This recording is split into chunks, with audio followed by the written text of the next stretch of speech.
கள்ளத்தனம் செய்யும் கிராதகன் கருணாநிதி, பொன்னான தமிழ்நாட்டை மண்ணோடு மண்ணாக்கி புதைத்திட்ட கருணாநிதி, அண்ணாவின் பெயருக்கு களங்கத்தை விளைவித்த கருணாகம் கருணாநிதி, சண்டாளன் கருணாநிதி, ஒரு சதிகாரன் கருணாநிதி. சாட்டை துரைமுருகன் கைது செய்யப்பட்டுள்ளார். நாம் தமிழர் கட்சியை சேர்ந்த மற்றும் பிரபல யூடியூபரான சாட்டை முருகன் தற்பொழுது கைது செய்யப்பட்டுள்ளார். அவதூறு என்னங்க, அது இருந்த பாட்டுங்க.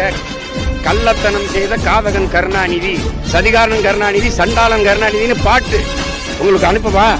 எழுதினவன் பாடினவனை விட்டுட்டு ஏன் மறுபடியும் எடுத்து பாடினவனை கைது பண்றீங்க? இப்ப நான் பாடுறேன். கள்ளத்தனம் செய்த காதகன் கருணாநிதி, சதிகாரன் கருணாநிதி, சண்டாளன் கருணாநிதி. போடு பாப்போம், போட்டு உள்ள வை. நீ புள்ள பூச்சி பிடிச்சி விளையாடுவார்.